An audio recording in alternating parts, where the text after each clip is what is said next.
bonjour à toutes et à tous et bienvenue dans notre cycle de conférences qui s'intitule Conférence ECO2 par EDF, parlons économie neutre en carbone. Je m'appelle Frédérique Bedos, je suis journaliste, fondatrice d'une ONG d'information qui s'appelle le Projet Imagine et j'ai le grand plaisir de vous accompagner tout au long de ce cycle. Je suis en bonne compagnie puisque à mes côtés se trouve Thomas-Olivier Léautier qui représente le groupe EDF et qui à ce titre est mon acolyte de conférence en conférence. Et notre invité du jour, Jean-Marc Jancovici, bonjour. Bonjour. Merci d'avoir accepté notre invitation. Alors dans un instant, je vais vous présenter en détail, mais peut-être d'abord juste vous dire quelques mots sur nos masques, les conditions sanitaires qui évidemment sont strictes. Vous connaissez la période que nous vivons. Et donc, pendant tout au long de cette conférence, en fait, je vais garder mon masque parce que l'un et l'autre, vous n'êtes pas si éloignés de moi que cela. Mais comme vous êtes éloignés l'un de l'autre, vous aurez l'autorisation d'enlever votre masque quand vous prendrez la parole. Et donc, voilà, on va faire un petit peu cette gymnastique, mais c'est pour la bonne cause. Alors Jean-Marc Jancovici, vous êtes ingénieur, enseignant à Mines ParisTech. On peut dire que vous faites partie du cercle restreint des personnalités considérées comme étant expertes sur les sujets relevant de l'énergie et du climat. Vous êtes d'ailleurs membre du Haut Conseil pour le climat et vous êtes associé fondateur du cabinet Carbone 4.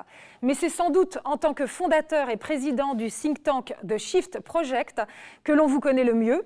La spécialité de ce think tank portant sur la difficile question de la décarbonation de l'économie. Vous êtes l'auteur de nombreux ouvrages, dont celui qui vient à peine de sortir en poche, « Dormez tranquille jusqu'en 2100 ». Alors quelque chose me dit qu'il y a comme une touche d'ironie dans cette invitation collective à dormir, mais avant qu'on ne plonge plus avant dans votre pensée, je vais me tourner vers vous, Thomas-Olivier Léautier, et on va revoir un petit peu votre parcours. Vous avez fait Polytechnique, les ponts et chaussées, vous êtes passé par le MIT de Cambridge, USA, où vous avez obtenu un diplôme en génie civil ainsi qu'un doctorat en économie. Vous êtes spécialiste des marchés de l'énergie, en particulier de l'électricité, et au sein du groupe EDF, vous êtes chef économiste. Absolument. Et vous dirigez l'Université d'entreprise pour le management.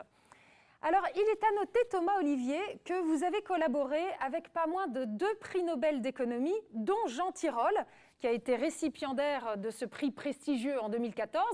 Et si je fais allusion à cela, c'est parce que Jean Tirole fait justement l'actualité.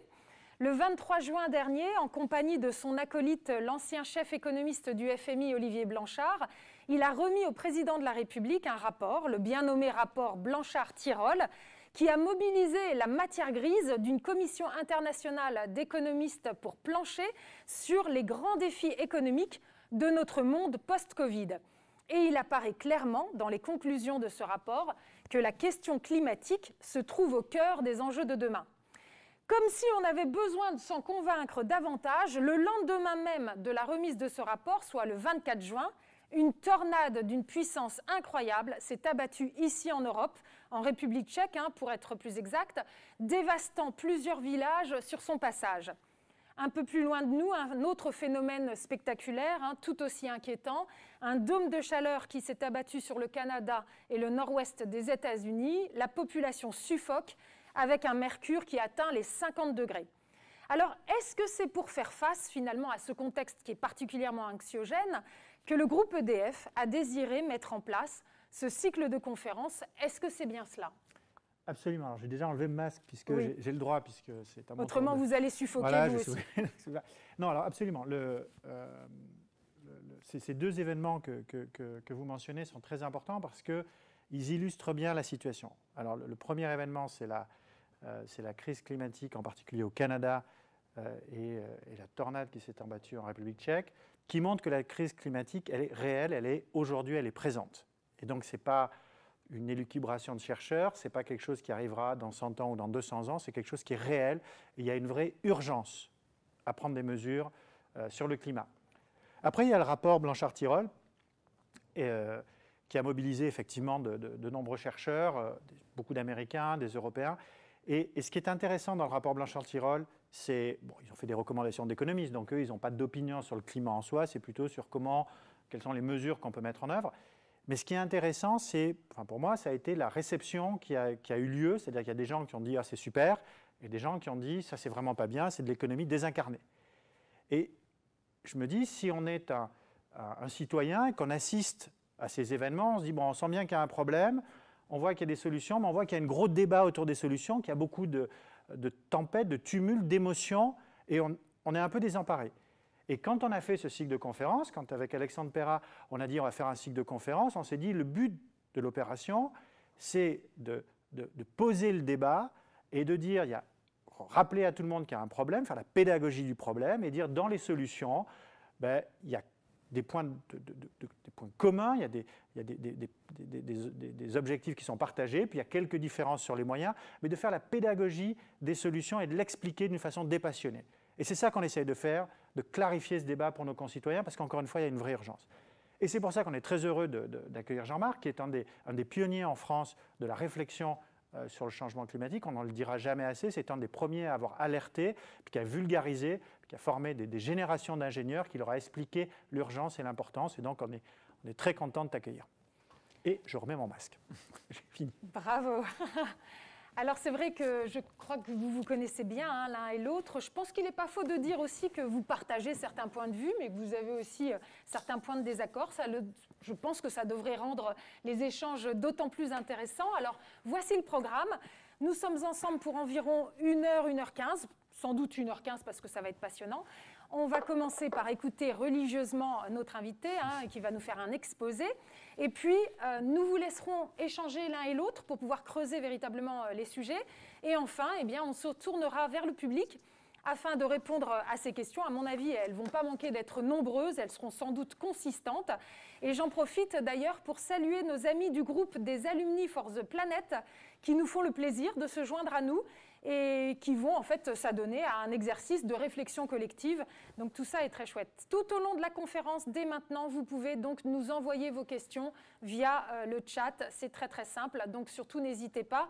Et puis tout à l'heure, on se fera un plaisir d'essayer d'y répondre. Donc c'est parti, Jean-Marc Jancovici, le micro est à vous, vous avez environ 20-25 minutes.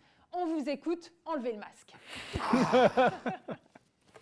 Je peux ne rien dire et juste savourer le fait que j'ai plus de masque, c'est le droit. Déjà là, c'est pas mal. Très bien. Donc comme je suis en face d'un distingué économiste et qu'on va parler d'économie, je vais aussi vous parler d'économie, mais je vais essayer de vous en parler essentiellement sans euros. Vous allez voir qu'on peut très bien parler d'économie sans euros. Alors voilà, on est parti. Je vais vous parler du système productif des hommes. Donc, comme j'ai dit, on va commencer par en parler sans euros. Si on prend la Terre d'un point de vue anthropocentré, ou même pas d'un point de vue anthropocentré du reste, la Terre, c'est un grand ensemble qui comporte pour les hommes des ressources exploitables. Et ces ressources, je vais les mettre dans deux morceaux distincts, les ressources renouvelables et les non renouvelables. Alors, renouvelables et non renouvelables, il faut parler des échelles de temps, parce que certaines choses sont renouvelables à des échelles de temps longues et non renouvelables à des échelles de temps courtes. On va dire que renouvelable, c'est tout ce qui se renouvelle spontanément à l'échelle d'une vie d'homme ou moins.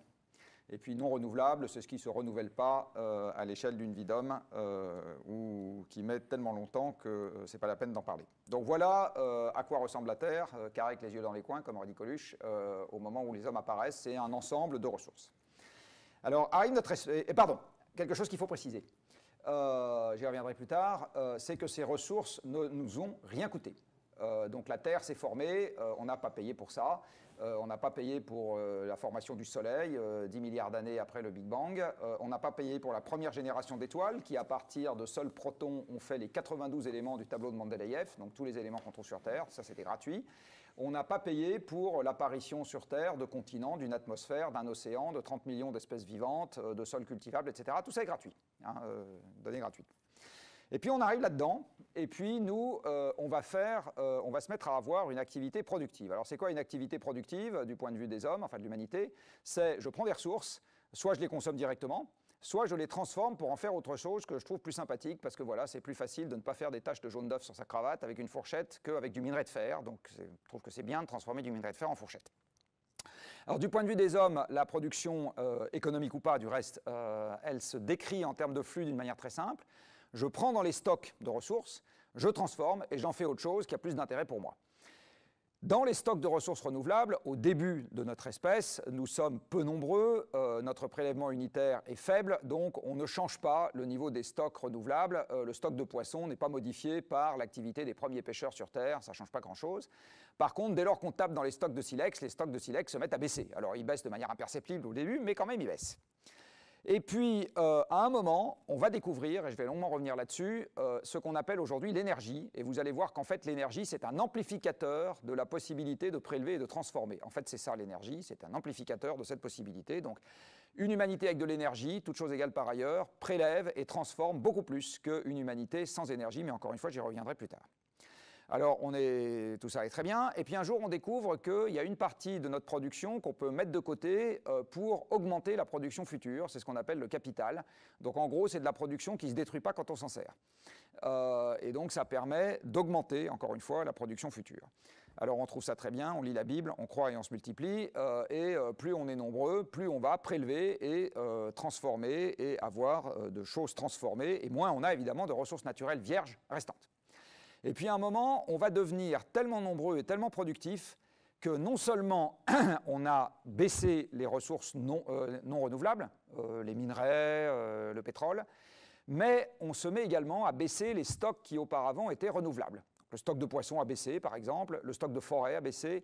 Donc un certain nombre de stocks qui avant se renouvelaient tout seuls se mettent à baisser. Et puis dans cette activité débridée, on crée des sous-produits. Par exemple, quand je transforme un silex pour en faire une pierre taillée, eh bien, j'ai des sous-produits, c'est des éclats de silex dont je ne fais rien du reste parce que c'est des trucs que j'ai obtenus en taillant le silex. Voilà, ça s'appelle un déchet.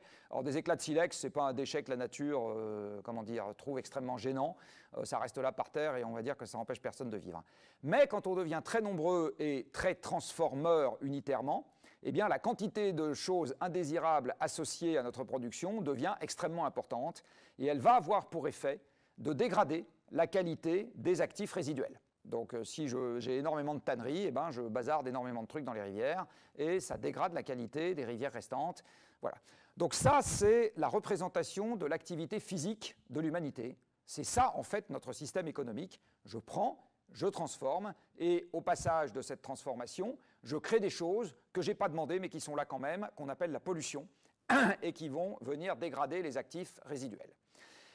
Et la convention que nous avons choisi d'adopter il y a longtemps et que nous avons commencé à théoriser il y a longtemps, c'est que quand on va parler économie dans ce système-là, on va juste s'intéresser aux deux flux que je viens de cercler en rouge, c'est-à-dire là où on va avoir des hommes qui sont intervenus dans le processus qu'on va payer pour faire quelque chose ou pour se défaire de quelque chose, donc des salaires et des rentes. Et donc la totalité de ce qu'on paye quand on achète un objet, ce n'est pas la matière de l'objet que Mère Nature nous a donné gratuitement, c'est les gens qui sont intervenus dans le processus entre la mine et l'objet et à qui on a payé soit des salaires, soit des rentes. D'accord ? Donc le prix ou le PIB qui est un agrégat de prix, eh bien ça n'est rien d'autre qu'un flux qui est la contrepartie économique de notre flux de transformation, donc de destruction de ressources naturelles, qui va de la gauche vers la droite. Ce n'est pas une comptabilité actif-passif. Donc ce n'est pas parce que le PIB augmente qu'on peut dire qu'on s'enrichit. Pour dire qu'on s'enrichit, il faudrait que la valeur conventionnelle additionnelle de ce que nous avons créé soit supérieure à la valeur conventionnelle négative, cette fois-ci, de ce que nous avons détruit.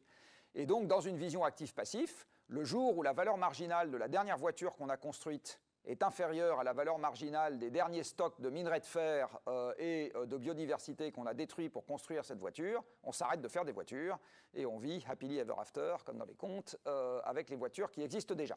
Évidemment, ce n'est pas du tout ça que nous avons pris comme système. Et en fait, le système qu'on a pris, il postule, et vous allez voir plus tard qu'en fait c'est même explicite, que nous nous trouvons dans un monde infini, dans lequel, en fait, le moins de gauche, c'est-à-dire la dotation aux amortissements, est epsilonesque, quelle que soit l'activité de transformation, et donc c'est juste pas la peine de s'en occuper. Voilà. Et en fait, le drame initial, c'est qu'on continue à fonctionner aujourd'hui avec une approximation au premier ordre qui date d'il y a 2 siècles, à une époque où notre activité de transformation était 100 fois plus petite qu'aujourd'hui. Alors, dans cette affaire, il y a l'énergie, dont j'ai dit tout à l'heure qu'elle était un démultiplicateur de notre activité. Alors, l'énergie, vous savez qu'il y a un ministre pour ça, je ne suis pas sûr qu'il connaisse la définition de l'énergie.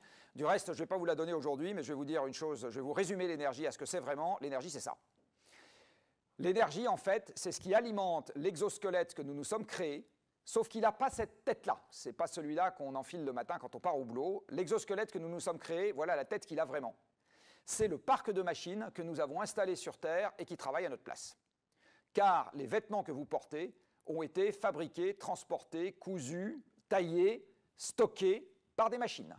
La tartine beurrée que vous avez mangée ce matin, elle est faite de blé qui a été semé, récolté, transformé, transporté par des machines. Les vaches ont été traites par des machines, etc. Enfin, nous vivons dans un monde de machines. Et en fait, l'énergie, c'est la nourriture de ces machines. Alors, ces machines en question nous ont constitué un costume d'Iron Man qui est particulièrement puissant. Parce qu'on va voir quelques machines que nous avons autour de nous. Alors, si on prend une première machine qui est nous-mêmes, on n'est pas une machine très très puissante.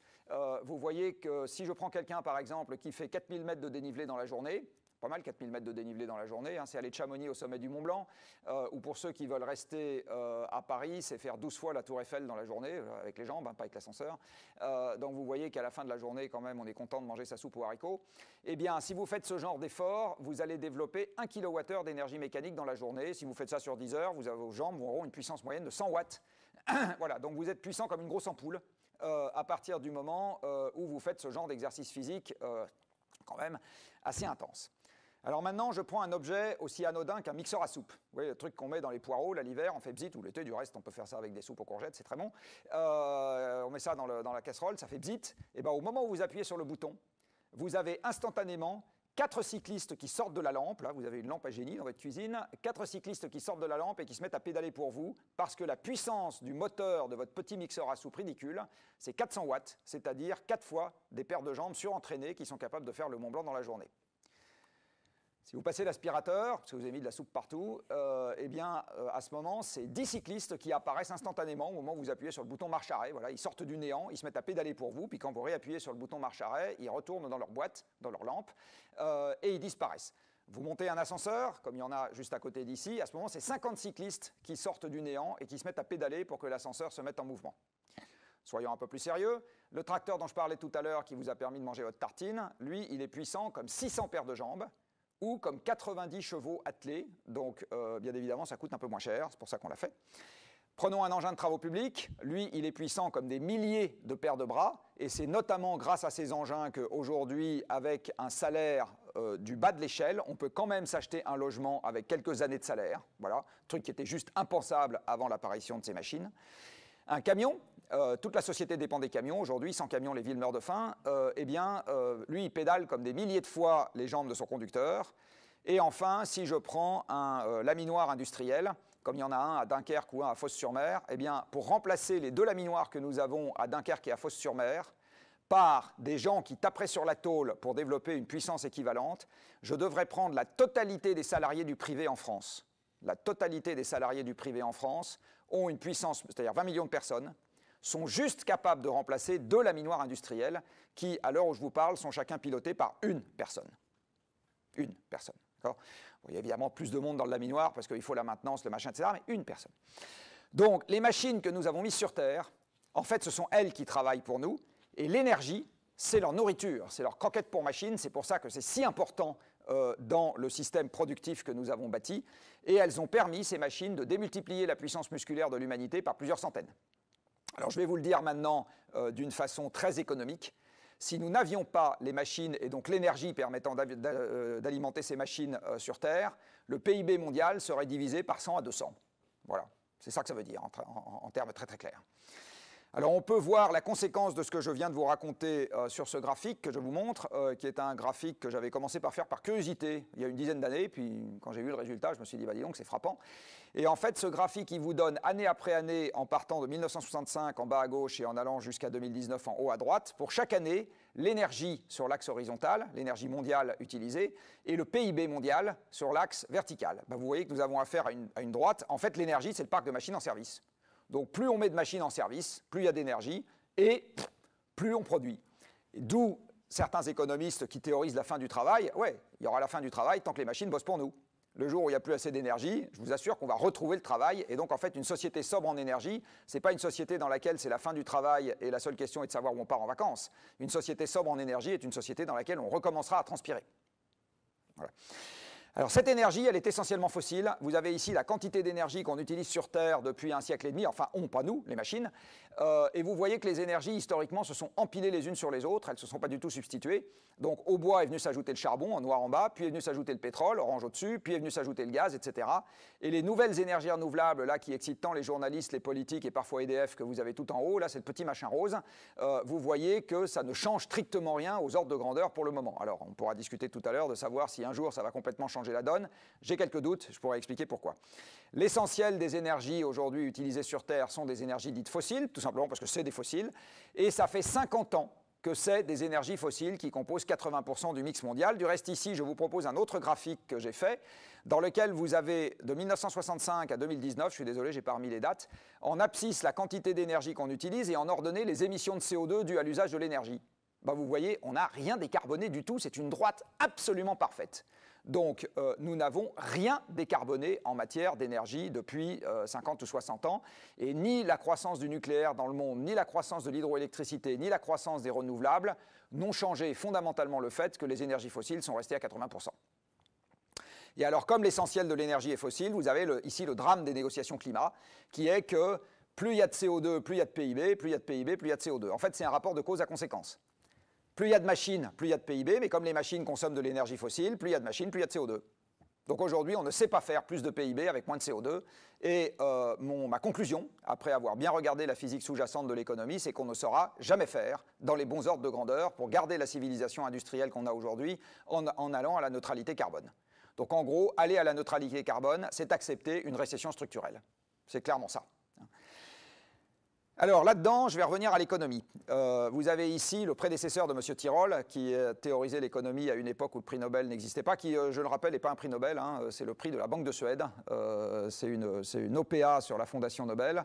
Nobel n'avait pas prévu de prix pour l'économie, il faudra lui demander pourquoi. Bon, c'est un peu difficile, il est mort, mais il n'avait pas prévu de prix. Et c'est la Banque de Suède qui, dans les années 60, a dit non, mais ça serait quand même bien, on va en faire un aussi pour l'économie. Mais donc c'est le prix de la Banque de Suède en sciences économiques en la mémoire d'Alfred Nobel. Enfin, prix Nobel. Donc notre ami Jean-Baptiste Say, grand ancêtre de Béguin, enfin du Say de Béguin-Say, hein, c'est le même, à une époque où on théorise l'économie classique, dit, ben voilà, quand on va regarder ce qui compte dans la production économique, les ressources naturelles, ça va valoir 0. Alors c'est la conséquence de ce que j'ai dit tout à l'heure. À une époque, il y a 2 siècles, il y a beaucoup moins de gens qu'aujourd'hui. On est beaucoup moins productif parce qu'on a beaucoup moins de machines. En fait, il y a beaucoup moins de machines en service. Et au premier ordre, on peut considérer que le monde est presque infini face à la modestie de l'humanité. Donc les prélèvements qu'on peut faire de ressources, ça ne change pas grand-chose au stock résiduel de ressources. Donc vous savez, pour tous ceux d'entre vous qui ont fait des maths, qu'une variation finie dans un stock infini, c'est une variation relative nulle. Donc on se dit, on ne va pas s'emmerder à mettre des zéros partout dans les équations. Restons à 0. Sauf que ça nous a amené à théoriser le système de façon permanente comme suit. Le système productif a donc 2 facteurs de production, les gens qui travaillent et le capital. Et si j'ai mes 2 facteurs de production, eh bien le supermarché est rempli et les retraites sont payées. Alors, au regard de l'économie physique que je viens de vous exposer, moi je dis oui, peut-être, sauf que pour remplir le supermarché, il faut les ressources qui vont permettre de faire les produits qui permettent de remplir le supermarché. Et ça, c'est vrai même quand on est dans les services. Et moi, je suis dans les services. Je même des services totalement inutiles. Je suis consultant. Eh bien, dans mes services inutiles, j'ai besoin d'un ordinateur. C'est des ressources tout à fait matérielles. J'ai besoin d'un bureau. C'est des ressources tout à fait matérielles. J'ai besoin de me transporter dans un RER qui est fait en ressources tout à fait matérielles. J'ai besoin d'un stylo qui est tout à fait matériel. J'ai besoin d'un réseau de télécom qui est tout à fait matériel. Et j'ai besoin de clients qui, eux-mêmes, sont dans des flux tout à fait matériels. Donc, l'idée qu'on pourrait avoir une économie tout à fait désincarné au milieu du vide intersidéral, ça ne marche pas, même pour les services. Hein. Donc on a besoin de ressources, et on a besoin d'une capacité de transformation de ces ressources. Ça s'appelle le travail, du reste en physique, le travail c'est la transformation. Hein. Et comme je l'ai évoqué juste avant, ce travail il est fait un peu par nous, et essentiellement par les machines. Alors là, il y a également du capital dans cette représentation. Le capital, c'est une transformation, je ne l'ai pas mis là, c'est une transformation de ressources naturelles comme le reste, sauf que ça ne se détruit pas quand on s'en sert. Alors ce qu'on voit bien dans cette représentation, c'est que si à un moment, pour une raison voulue, changement climatique, ou subie, les réservoirs sont vides, j'ai plus assez d'énergie fossile, eh bien, même si j'ai des gens prêts à travailler et des banquiers très complaisants, et du reste on a les deux en ce moment de façon surnuméraire, il y a du pognon partout, on ne sait plus quoi en faire, donc la valeur de tout et n'importe quoi augmente jusqu'à des plafonds totalement déraisonnables, les entreprises, les mètres carrés parisiens, les œuvres d'art, pourquoi, enfin tout ce que vous voulez. Et puis on a des gens surnuméraires partout, puisqu'il y a du chômage partout. Donc on ne manque pas des deux facteurs de production qui sont dans la théorie économique. Par contre, on commence à avoir des petits stress sur l'énergie, et ça fait des stress sur le PIB, et il ne suffit pas de mettre plus de gens au travail pour augmenter le PIB, ça ne marchera pas comme ça. Et si on a un stress sur les ressources, par exemple, si vous êtes dans la pêche et qu'il n'y a plus de poissons à pêcher, vous pouvez avoir plein d'énergie, plein de bateaux, plein de marins et un crédit maritime très, très coopératif, pardon pour le jeu de mots, ce n'est pas pour autant que vous pêcherez plus de poissons, donc il y aura moins de choses à pêcher. Voilà, donc ce qu'il faut bien voir, c'est que dans cette représentation de l'économie physique, en fait, si on a une limite très forte sur l'énergie, encore une fois, qu'on se l'impose pour des raisons climatiques, et on va évidemment discuter, j'imagine, de la possibilité de passer du fossile au décarboné. Mon avis là-dessus, je pense que ça ne se fera pas un pour un dans les délais. Si on a une contrainte, donc soit pour des raisons climatiques, soit pour des raisons géologiques, il se trouve que, par exemple, sur le pétrole conventionnel, la production a commencé à décliner depuis 2008, et ce n'est pas une affaire de climat, c'est juste qu'il n'y en a plus assez. Eh bien, vous aurez un stress sur le PIB vrai, c'est-à-dire la vraie production de biens et de services. Là aussi, on pourra peut-être en discuter. Aujourd'hui, une partie du PIB est devenue du PIB faux. C'est de l'inflation d'actifs non corrigée dans les calculs. Parce qu'on corrige l'inflation des biens courants, mais on ne corrige pas l'inflation des actifs quand on fait les calculs du PIB. Donc si le prix de l'immobilier double, ça fait du PIB virtuel, qui est réel dans la croissance du PIB, mais qui est totalement virtuel parce que ça ne fait pas plus de mètres carrés pour les gens. Alors ce que je suis en train de vous dire avait été théorisé il y a 50 ans déjà, par une équipe de dynamiciens des systèmes issus du même prestigieux établissement que Thomas Olivier, c'est-à-dire le MIT, et ils avaient regardé comment pouvaient évoluer un certain nombre d'indicateurs macroscopiques caractérisant l'humanité sur une planète finie. Alors les indicateurs caractéristiques qu'ils avaient regardés, c'était la population, que sur ce graphique vous voyez ici en vert, la quantité de nourriture produite, que vous voyez ici en violet, la production de biens industriels, que vous voyez ici en rouge, la pollution, c'est-à-dire les sous-produits indésirables que je vous ai évoqués, et ça, c'est les ressources restantes. Alors, nos amis disent, au début, j'ai un stock de départ de ressources, la population, je démarre en 1900, la population n'est pas très élevée, la nourriture, j'en produis pas énormément, puisqu'il n'y avait pas énormément de gens à nourrir, etc. Et alors, le rapport a été fait en 72, qu'est-ce qui se passe? Alors, il se passe qu'au début, tout va bien. Vous voyez, la population augmente, la nourriture qu'on produit augmente, la production industrielle augmente, la pollution n'augmente pas très très vite et les ressources ne baissent pas très très vite, donc tout va bien. Et au moment où sort le rapport dit du Club de Rome, non seulement tout va bien, mais ils avaient théorisé que tout continuerait à aller bien pour encore un certain temps. C'est-à-dire qu'on continuerait à avoir pas mal de ressources, qu'on continuerait, etc., et que la pollution ne serait pas encore dramatique. C'est après qu'on rigole. Donc ils nous disent, après, vous pouvez retourner le problème dans tous les sens. Vous pouvez retourner le problème dans tous les sens.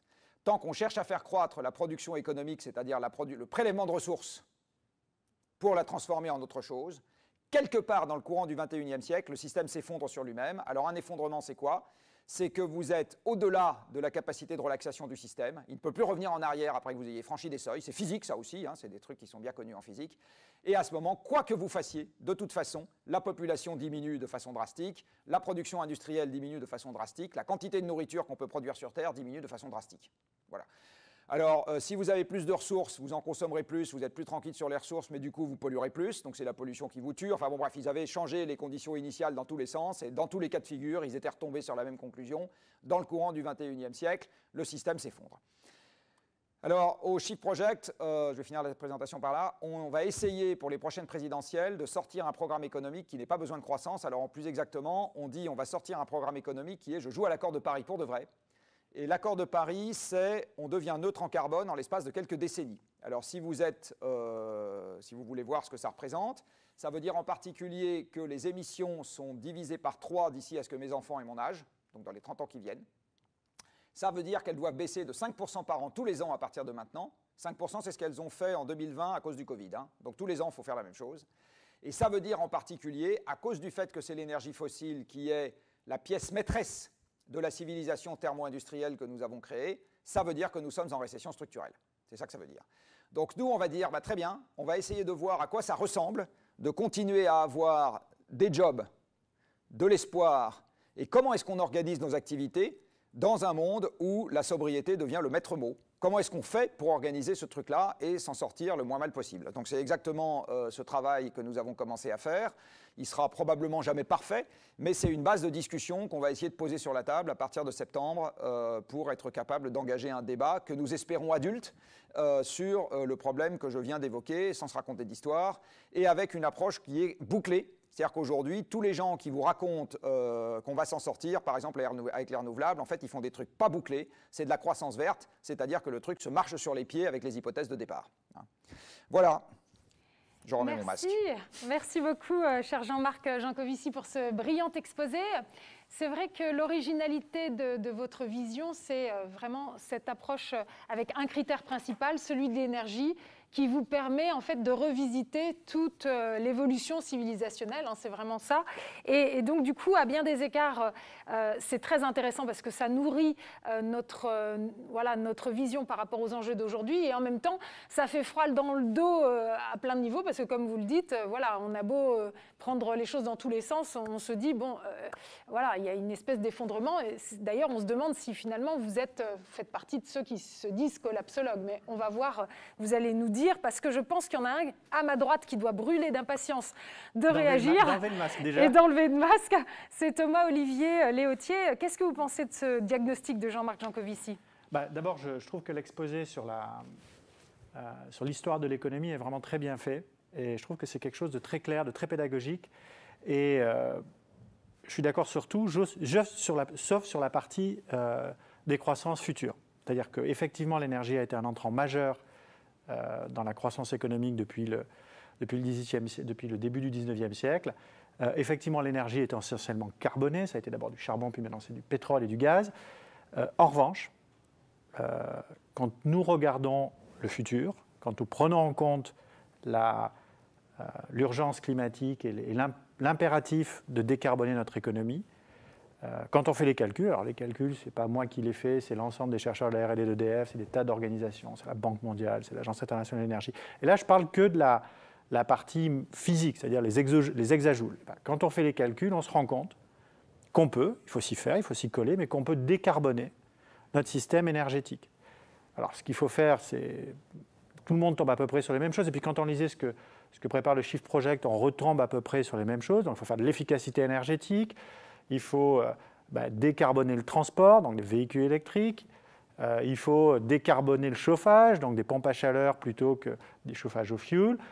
Enfin, il faut électrifier le transport, électrifier le chauffage. Et puis après, il faut décarboner la production d'électricité. Et là, alors, il y a un mix nucléaire, renouvelable.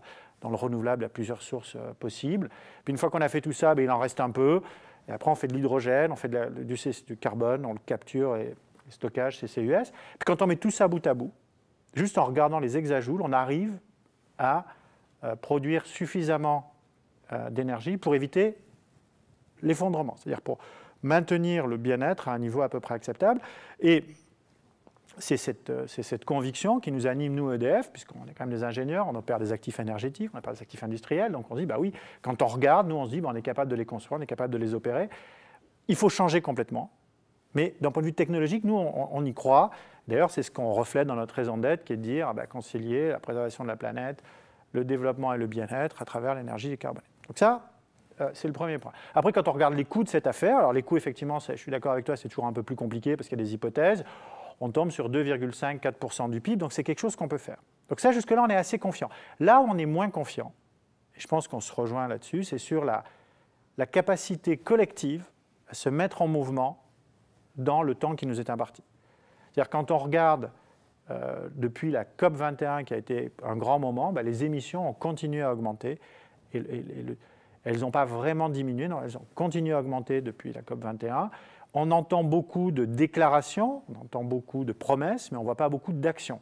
Donc nous, il nous semble qu'il y a un vrai besoin de pédagogie, c'est-à-dire que la société civile, l'ensemble de la société, s'empare du problème et pousse pour des politiques actives, vigoureuses, de réduction des émissions du CO2 avec les technologies dont on dispose. Donc pour nous, c'est plutôt un enjeu politique au sens vie de la cité, au sens conscience collective, qu'un enjeu technologique ou qu'un enjeu économique. Il y a une autre chose qui nous inquiète, c'est l'impact plus global sur la biodiversité. Parce que là, on vient de parler du carbone, donc de ce stock fini de carbone dont on dispose, de CO2 pour être plus précis. Mais au-delà du carbone, il y a l'impact qu'on a sur la pollution de l'air, il y a l'impact qu'on a sur les rivières, il y a l'impact qu'on a sur les azotes, il y a un ensemble d'impacts sur la biodiversité en général, qu'on a sur l'environnement qui est notre planète, qui sont l'ensemble des ressources renouvelables et non renouvelables. Et je trouve que la distinction a été bien vue, celle de Jean-Marc. Et là, on n'est pas vraiment confiant sur le fait qu'on va savoir s'emparer de ce problème.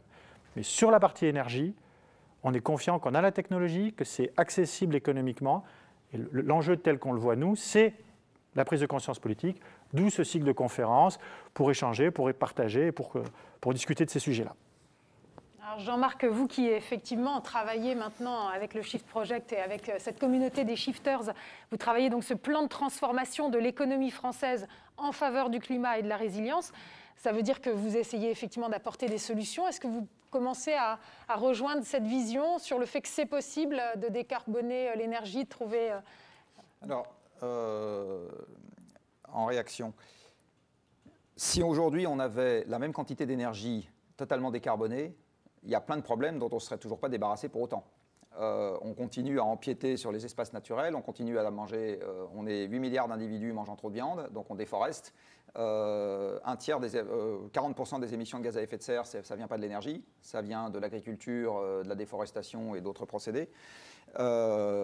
Si tous les bateaux étaient nucléaires, on pêcherait quand même trop. Donc il y a une pression humaine sur l'environnement qui ne se limite pas à la question du CO2.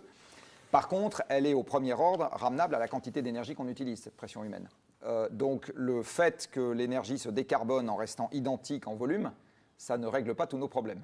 Donc on est obligé de la baisser aussi. Ce qui montre aussi l'aspect éthique de tout ça. Si on baisse l'énergie, on baisse la quantité de machines en fonctionnement et donc on baisse le PIB. Je ne vois pas comment on peut faire autrement. Donc dans les scénarios de place que j'ai regardés, il n'y en a pas un qui soit bouclé. C'est-à-dire que le scénario de l'AIE, enfin de l'Agence internationale de l'énergie par exemple, il repose sur un certain nombre d'hypothèses qui me semblent relever du conte de fées. La première hypothèse, c'est qu'il verrait un quadruplement de l'efficacité énergétique de l'économie overnight. Là, voilà. Sur un siècle, on n'a jamais fait mieux que 1% par an en tendance longue, et eux, ils passent ça à 4-5%. On ne sait pas comment. Voilà, alors, dans un tableur, c'est très facile de faire 5%, moi je sais faire ça aussi, mais dans la vraie vie, c'est une autre paire de manches. La deuxième chose, c'est qu'on continue à utiliser des fossiles et on met de la capture et séquestration du carbone partout.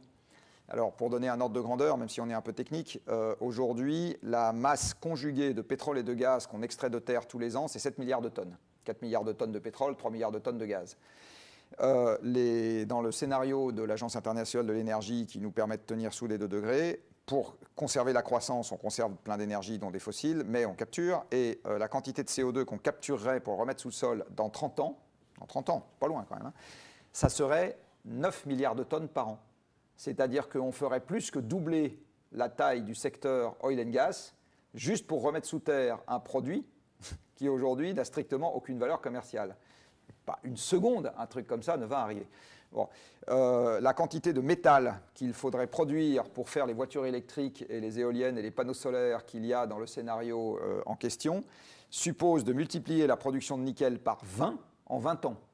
Alors je pense qu'Eramet serait ravi, mais j'ai quelques doutes sur le fait qu'on va y arriver, et supposerait de multiplier la production de cuivre par 3 en 20 ans. C'est pareil, j'ai quelques doutes sur le fait qu'on va y arriver, etc., etc. Donc en fait, le scénario en question, il n'est absolument pas bouclé, et aujourd'hui, je n'ai jamais vu un scénario de croissance verte bouclé. Pas un. Donc, plutôt que de prendre un pari qui a toutes les chances de ne pas se réaliser, au Shift Project, on a dit, nous, on va prendre le pari qu'on va fonctionner dans un monde sans croissance, puis s'il y en a, je pense qu'on saura quoi en faire, alors que si on prend le pari qu'il y en aura et qu'il n'y en a pas, là, on est quand même un peu coincé parce qu'on se met dans une situation dans laquelle la marmite sociale explose. Bon. Donc la façon dont on s'y prend, c'est qu'on raisonne par secteur. On va raisonner physique, c'est-à-dire qu'on va raisonner ressources, on va raisonner compétences, c'est-à-dire gens. Donc on va s'occuper des gens et des ressources. Et l'économie deviendra un terme de bouclage. C'est-à-dire qu'une fois qu'on sait ce que doivent faire les gens et avec quelles ressources, on mettra des euros derrière en disant ben voilà ce que ça peut représenter en termes d'euros. Mais à la limite, on s'en fout. S'il faut passer des voitures à pétrole au vélo électrique, c'est ça qu'il faut faire. Après, que le vélo électrique vaille 1 000, 2 000 ou 5 000 ou 10 000 euros, ce n'est pas tellement le sujet. Le sujet, c'est que les gens en aient un. Bon. Donc, ça peut paraître idiot dit comme ça, mais en fait, c'est bien ça l'important. C'est le fait qu'ils aient envie de s'en servir et qu'ils en aient un. Bon. Donc, on va prendre le problème, nous, vraiment sous l'angle physique. On va regarder comment est-ce qu'on doit physiquement organiser le système et à quelle vitesse on peut déplacer le système, de quelles compétences on a besoin pour ça.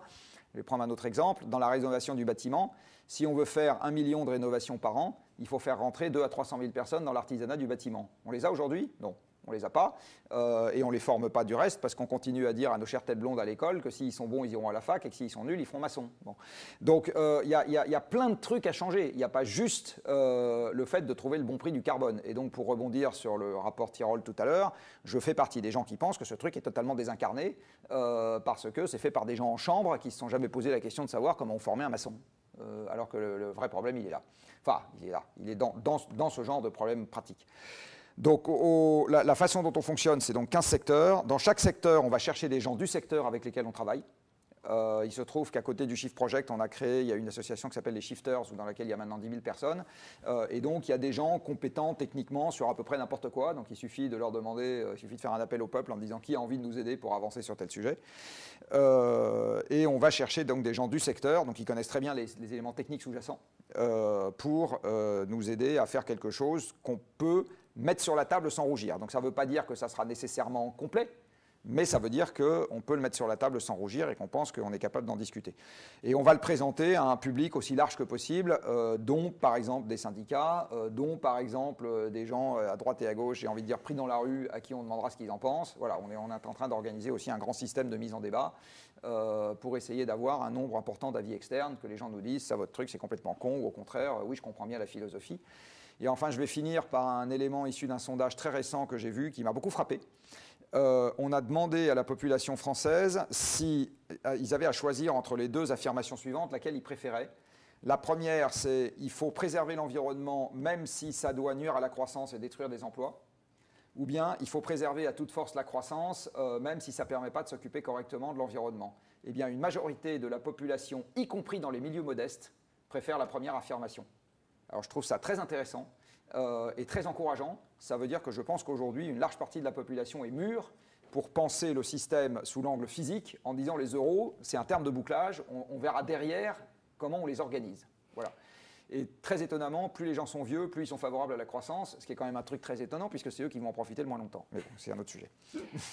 Alors là, c'est très riche tout ce que vous venez de partager, Jean-Marc. Ce que je comprends, c'est qu'évidemment, vous ne croyez pas au concept de la croissance verte. Je crois d'ailleurs que vous remettez aussi en cause le développement durable. Vous pensez que c'est un non-sens. C'est pas un non-sens, c'est un oxymore. Oui, très bien, très bien. Et donc, effectivement, vous faites en sorte donc, de mettre en place une force d'intelligence collective pour travailler sur ce plan. Et ce que je me dis, c'est vraiment en termes d'espérance, sur quoi on base l'espoir, vraiment, sur quoi on va bâtir cet espoir pour véritablement se projeter vers un destin commun qui reste quand même un destin qui soit attirant pour nous tous. Et c'est là où je vois qu'il y a sans doute donc, ce point de désaccord. Peut-être revenir peut-être sur tout ce qui a trait aux énergies renouvelables, puisque vous y croyez moins. Enfin, c'est ce que j'ai cru comprendre. Et évidemment, je mets peut-être un peu les pieds dans le plat, et puis après, vous mettrez vos nuances. Mais je pense que c'est quand même là que ça se joue. Nous, je pense qu'encore une fois, il y a beaucoup de points communs entre la démarche de Jean-Marc, les positions que défend Jean-Marc et ce que nous, EDF, groupe EDF, on pense et puis on fait quotidiennement. Il y a une vraie prise de conscience de l'urgence climatique. Et ça, je pense que c'est quelque chose qui est peut-être vrai aujourd'hui, qui est peut-être compris aujourd'hui, mais qu'il est peut-être moins, qu'il était peut-être moins il y a quelques années, et surtout qui a encore à gagner, même si effectivement les sondages commencent à le montrer. Il y a une vraie conviction dans le groupe EDF c'est urgent, on ne peut plus en parler, il faut commencer à faire. Ça, c'est la première chose. La deuxième chose, je pense que dans le Shift Project, ce que je trouve vraiment super, c'est la partie, on fait travailler beaucoup de gens, intelligence collective, parce que je pense que une des clés de la résolution du problème climatique, ça va être la partie adhésion collective, compréhension par un grand nombre, des gens qui vont se sentir impliqués, qui vont sentir que c'est leur problème, leur solution. Je pense que c'est super important. De même, et on l'a dit tous les deux, je pense que la partie même si on arrivait à résoudre le carbone, ce qu'on espère, l'impact sur l'environnement est vraiment très troublant. Et même si on arrive à produire tous les mégawattheures dont on a besoin décarbonés, il faut aussi faire attention aux rivières, il faut aussi faire attention à la biodiversité. Notre problème environnemental va au-delà du carbone. Donc ça, je pense que c'est les points qu'on partage. Pour autant, quand on arrive sur le... alors on ne va pas rentrer dans des discussions de chiffres, machin, un truc bidule, parce que sinon on ne va pas s'en sortir, mais quand on regarde tous les rapports qu'on lit, quand on regarde toute la recherche que font nos gars, alors j'ai juste parlé de l'efficacité énergétique, nous, groupe EDF, on s'est engagé à réduire nos émissions de CO2 de 29% d'ici à 2030 en scope 3. Donc c'est des émissions de CO2, ce n'est pas des mégawattheures d'énergie, c'est le CO2. Donc ça veut dire que quand nous on fait nos calculs, on se dit des taux de décroissance, donc 30%, alors les calculs sont pas, c'est plutôt des ordres de grandeur que des calculs piles, mais se dire en moyenne sur 10 ans, réduire les consommations énergétiques chez nos clients d'à peu près 3% par an, nos ingénieurs de chez Dalkia qui sont là disent c'est faisable. Donc si tu veux, 4% c'est peut-être un peu beaucoup, mais 3% ça ne nous choque pas. Donc nous on est encore une fois, quand on regarde tous les chiffres qui sont mis dans ces rapports, les terres dont ils parlent, les possibilités de recyclage, les volumes, les espaces, etc., on trouve que les chiffres ne sont pas choquants, j'allais dire, ne sont pas déconnants, mais on peut avoir une différence d'opinion là-dessus. L'autre différence d'opinion qu'on a, c'est sur l'utilité du prix du carbone. Le prix du carbone, c'est quelque chose qui nous permet de modifier le comportement des gens aujourd'hui, de modifier les investissements des gens facilement qu'ils font aujourd'hui pour demain, et en plus d'avoir de l'argent à distribuer pour accompagner les gens qui en ont besoin. Alors, prendre un exemple, tu veux faire un des plus gros émetteurs de carbone, c'est le charbon. On fabrique de l'électricité avec du charbon. Fermer une centrale au charbon, il y a deux possibilités. La première, tu dis on ferme, plus de charbon. Deuxième possibilité, tu dis on va mettre un prix du carbone à 100 € la tonne. 100 € la tonne, ça fait 100 € du mégawattheure pour le charbon, on ne peut plus produire de charbon. 100 € la tonne, tu multiplies par le nombre de tonnes qui sont échangées dans les marchés, ça fait entre 40 et 50, 60 milliards d'euros par an en Europe à utiliser pour donner aux mineurs de charbon qu'on a mis au chômage, pour donner aux producteurs de charbon qu'on a mis au chômage, pour les reformer, etc. Donc nous, le groupe EDF, à la fois les scientifiques et puis l'ensemble du collectif, on se dit un prix du CO2, ce n'est pas la solution parfaite, ce n'est pas suffisant. Mais si on commence par faire ça, on va tractionner sur des décisions aujourd'hui et ça va nous donner des financements qui nous permettront d'accompagner la transition. C'est pour ça que dans le rapport Blanchard-Tirole, il y a beaucoup de choses qui effectivement sont un peu abstraites, mais cette recommandation-là nous semble très concrète, très pratique et très juste. Qu'est-ce que vous pensez de ce genre d'outils économiques ? Alors, je vais faire une réponse globale d'abord. Je ne suis ni pour ni contre les renouvelables, ni pour ni contre le prix du carbone. Je maintiens mon jugement sur le fait que Tirole et Blanchard sont des universitaires. Donc c'est des profs de fac. Donc c'est des gens qui ne se frottent pas aux problèmes pratiques, c'est ça que je voulais dire. Et dans leur commission, ils se sont entourés de personnes se frottant aux problèmes pratiques. Voilà. Donc ils ont fait un truc qui est désincarné à ce titre. Bon. Sinon, je pense que quand on est dans une course contre la montre, il faut être pragmatique. Que les Polonais rajoutent des éoliennes pour remplacer leurs centrales à charbon, je suis tout à fait pour. En attendant un jour de remplacer la totalité charbon fonctionnant moins plus éolienne par du bas carbone pilotable, parce que sinon ils s'en sortiront jamais. Bon. Bien d'accord. Et du bas carbone pilotable, c'est bien simple, il n'y a que deux modes, l'hydroélectricité et le nucléaire. Et sauf à faire du stockage à grande échelle, mais je ne suis pas sûr qu'on y arrivera dans les délais, donc ça peut être un débat aussi, je n'en connais que deux. Hydroélectricité, nucléaire. Donc, tant qu'on est en Norvège, on peut faire que de l'hydro, donc on peut faire 100% renouvelable. Je n'ai absolument rien contre 100% ENR en Norvège. Je trouve que c'est très bien qu'il l'ait fait, je suis ravi qu'il l'ait fait. On peut faire pas loin de ça en Autriche ou en Suisse. Par contre, dans le plat pays qui est celui de Brel et en Pologne, qui est quand même pas très très montagneuse, avec la population qu'ils ont aujourd'hui, et s'ils veulent garder quelques bagnoles et quelques immeubles, ils n'y arriveront jamais, juste avec des éoliennes et du stockage. Donc, enfin, ou en tout cas, pas dans les délais. Donc, il faut être pragmatique, c'est juste ça que je suis en train de dire. Qu'en France, on remplace du nucléaire par de l'éolien et du solaire me paraît être une diversion de moyens délétère. Donc ça augmente les risques qu'on court parce que cet argent-là et les cervelles, on les utilise pas à replanter des forêts avant qu'elles crament comme au Canada, parce qu'elles vont aussi devoir passer 50 degrés en France, les forêts, d'accord. On les occupe pas à construire des pistes cyclables pour que les gens puissent rouler en vélo électrique ou pas, au lieu de rouler en voiture électrique ou pas, du reste, parce qu'un vélo électrique, c'est quand même 50 fois moins de métal et 50 fois moins de capacité de batterie qu'une bagnole. Donc partout dans le périurbain où on peut faire des trucs en vélo électrique, c'est le déploiement du vélo électrique qui permet de se passer de la voiture le plus vite vite possible. Bon, donc, encore une fois, je suis pragmatique. Moi, je veux qu'on aille vite. Bon. J'ai écrit 1 milliard de fois que j'étais très favorable à la pompe à chaleur. Et je pense, par contre, que dans le bâtiment, vouloir surisoler dans la rénovation thermique est une ânerie aussi, parce que c'est une dilapidation de moyens. Donc, il faut décarboner le vecteur. Faut diviser par 2, en gros, la consommation, pas par plus, et décarboner le vecteur. Je suis d'accord avec le fait que dans certains secteurs, on peut aller plus vite que 3% par an, mais parce qu'on ne peut pas aller dans tous les secteurs aussi vite. C'est pour ça que pour l'économie dans son ensemble, je dis 1 ou 1,5. D'accord ? Parce que autant décarboner rapidement le chauffage, on va y arriver, décarboner rapidement la production d'acier, ça va être une autre paire de manches. Dans les domaines dans lesquels on est déjà très optimisé, par exemple les camions, dans les camions, on ne fera pas 3% par an. Parce qu'un moteur de camion, c'est déjà hyper optimisé, parce que le carburant, c'est 25% des coûts du transporteur. Donc ça dépend vraiment des secteurs. Il y a des secteurs, encore une fois, dans lesquels, oui, on peut faire 3-4% par an. Pas de problème avec ça. Mais j'insiste, je pense qu'aujourd'hui, ce qui nous manque, c'est d'être pragmatique. Et on sera pragmatique le jour où on aura la bonne hiérarchie des risques en tête. On ne comprend pas qu'en fait, avec les risques liés aux limites planétaires globales, on est en train de se diriger vers la barbarie. Et donc, on est en train de chipoter, pinailler sur des machins, des trucs et des bidules qui sont des luxes de nantis. Mais enfin, je veux dire, le problème, il n'est pas là. On est dans une course contre la montre pour préserver l'absence de guerre, une espérance de vie à peu près correcte et le fait que les gens mangent à leur faim. C'est de ça dont on est en train de parler. On n'est pas en train de parler de... Bon.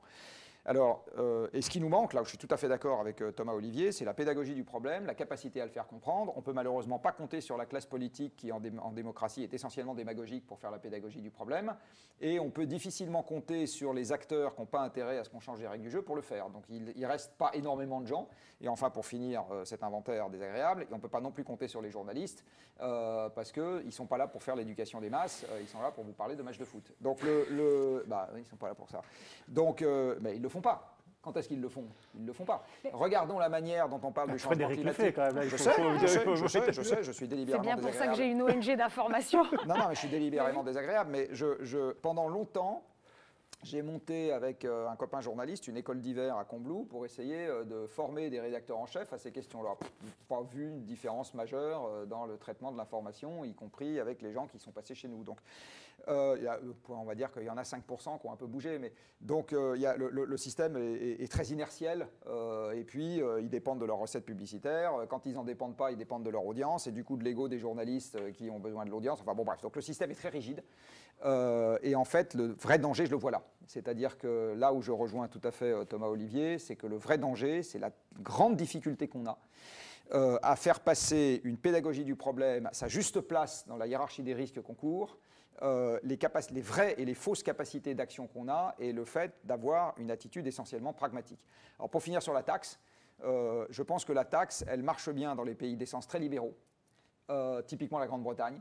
Elle marche moins bien dans les pays d'essence plus planificateurs, typiquement la France. Donc ça dépend à quoi. Et elle marche beaucoup mieux dans le secteur B2B, professionnel, que dans le secteur du consommateur final. Donc la taxe carbone appliquée à la production électrique en Grande-Bretagne a fait des merveilles. Et si on voulait bien transformer le système européen de quotas en vraie taxe, c'est-à-dire avec un prix de réserve aux enchères qui croisse tous les ans, et une prune qui croisse tous les ans si on ne respecte pas ces quotas, donc en fait on en fait une vraie taxe, ça produirait des miracles. Parce que dans ces domaines-là, on peut embaucher des armées de consultants venant de chez Carbone 4 pour faire des tas de calculs au centime près et en disant « Ah, à 100,20 à 100 € et 20 centimes la tonne de CO2, là j'ai intérêt à faire tel investissement dans mon four à ciment que je n'ai pas intérêt à faire à 99 € et 80 centimes. Bon. Donc si on a de la visibilité sur le prix et une armée de consultants dans le secteur professionnel, c'est un très bon système. Pour le consommateur final, je suis maintenant convaincu qu'il faut passer par la réglementation, ça va beaucoup plus vite. Donc je préfère de très loin un système disant interdiction d'avoir une chaudière à fioul dans les 2 ans, interdiction de garder une chaudière à fioul dans les 4 ans, sauf que la collectivité, si vous n'avez pas les moyens de la changer, vous paye le changement. Voilà. Donc plutôt que de faire taxe and dividende, on fait réglementation et aide. Je préfère de très loin un système de cette nature. C'est simple et de bon goût, c'est lisible, on comprend où on va, on sait qui on doit former pour faire la transformation, alors qu'avec la taxe, on ne sait pas ce que les gens vont choisir comme solution, donc on ne peut préparer ni la production, ni la formation et les compétences. Donc pour le consommateur final, de très très loin, maintenant, je préfère... Et la taxe, elle est là pour éviter l'effet rebond, mais ce n'est pas le déterminant principal de la politique. Alors je vais rebondir là-dessus, je vais en profiter pour enlever mon masque, c'est... Bah, tu vois que tu aimes l'économie. C'est ce que j'allais dire. Finalement. J'aime l'économie appliquée. Mais d'ailleurs, t'en fais bien, d'ailleurs. C'était vachement bien. Non, mais là, je pense que... Alors, pour le coup, quand on lit vraiment dans les détails le rapport Blanchard-Tirole, c'est exactement ce qu'ils disent. Eux, ils disent... Alors, il y a Ils disent la taxe et plus. Oui, mais ils ne détaillent pas tellement le plus. Si, ils disent. Alors après, si tu veux, l'économie, Ils ne sont pas très pragmatiques sur le plus, c'est ça que je voulais dire. Oui, parce que si tu veux, ce n'est pas leur boulot.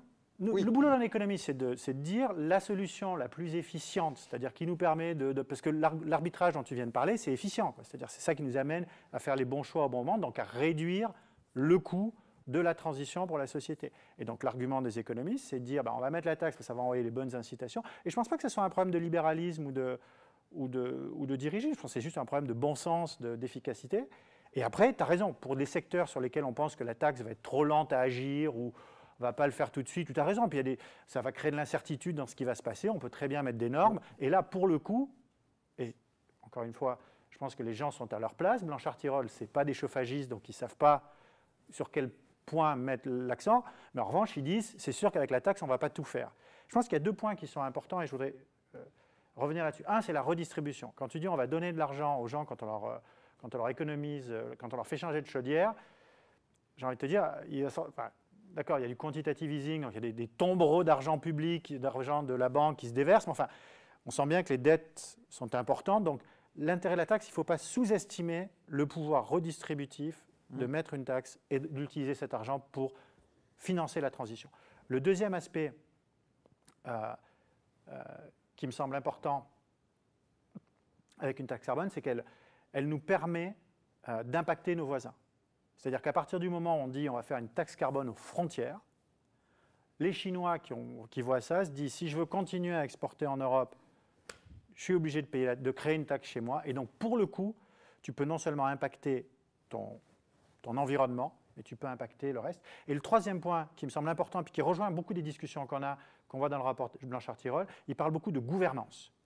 Et ils disent pour que tout ça marche, il faut créer des institutions indépendantes, transparentes, dans lesquelles les citoyens auront confiance, parce qu'ils se diront, s'il y a une taxe carbone, ce n'est pas fait pour enrichir les banquiers, etc., mais ça sera administré par une agence indépendante, transparente. Et je pense que là, et ça rejoint beaucoup des sujets qu'on a sur la transparence de la gouvernance.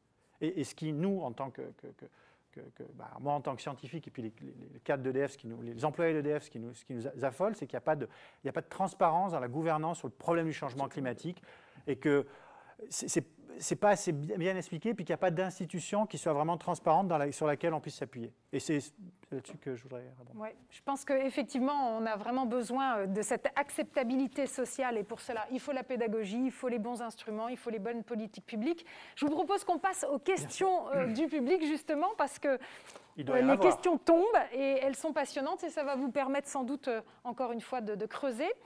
Et donc, je vais prendre une première. Quelle analyse faites-vous sur les conclusions du récent rapport de l'AIE concernant les tensions à venir sur les matières premières? Qui veut prendre cette question? Allez, Jean-Marc, à vous l'honneur. En fait, puisqu'on continue à parler d'économie, il y a quelque chose que beaucoup de gens n'arrivent pas à comprendre facilement. C'est que quand on a une matière première qui est essentielle au fonctionnement de l'économie, je peux parler du pétrole par exemple, parce que sans pétrole il n'y a pas de transport, et sans transport il n'y a pas d'économie.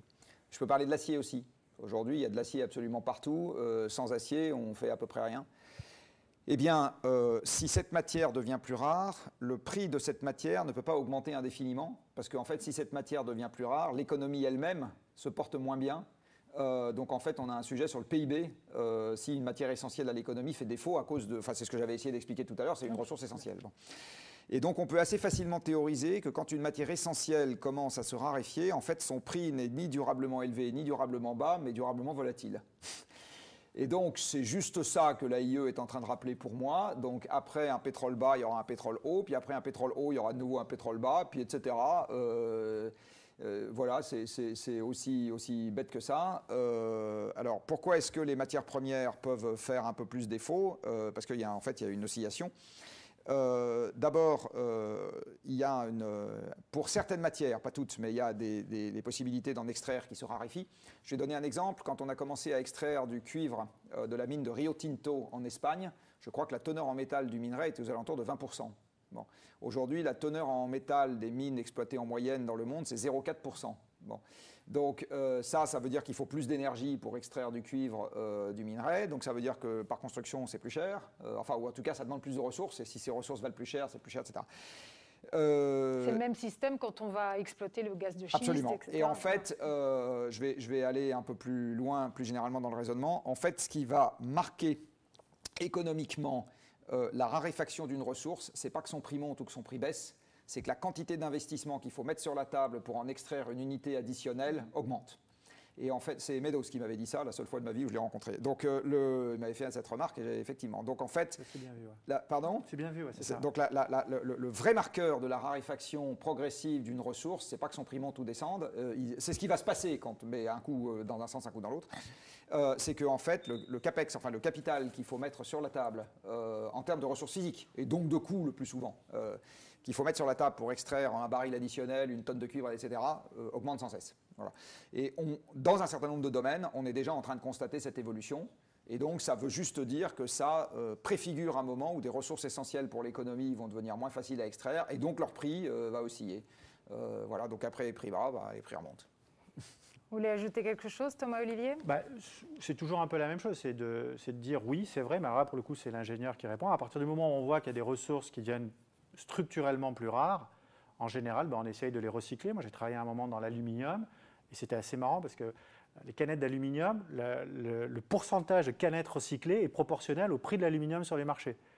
C'est mécanique. C'est mécanique, c'est-à-dire que quand le prix de l'aluminium augmente, tu vois des recycleurs, des ferrailleurs qui ramassent les canettes et qui les fondent. Quand le prix de l'aluminium est trop bas, tu ne vois plus de recyclage. Donc, je suis tout à fait d'accord avec l'analyse de Jean-Marc. Le seul bémol que je mettrais, c'est de dire il y a quand même, le système s'adapte. Et ce n'est pas un truc d'économiste, c'est vraiment un truc d'ingénieur. C'est-à-dire que si les prix, on voit bien que le pétrole ou que le nickel ou que le cobalt devient durablement plus rare et qu'on a de plus en plus de mal à le sortir, les ingénieurs vont dire attends, on va trouver une solution pour utiliser un peu moins de nickel, un peu moins de cobalt, pour recycler le nickel et le cobalt qu'on a. Ça va prendre de l'énergie. Recycler le pétrole, c'est plus dur. Recycler le pétrole, c'est plus dur. Donc c'est pour ça qu'on va faire d'autres. Mais tu as raison, mais c'est pour ça qu'on va faire d'autres énergies, du nucléaire, des renouvelables, etc. Mais moi, je pense qu'il y a une capacité d'adaptation qui est importante dans l'appareil industriel. Et on le voit dans toutes les industries dans lesquelles on travaille.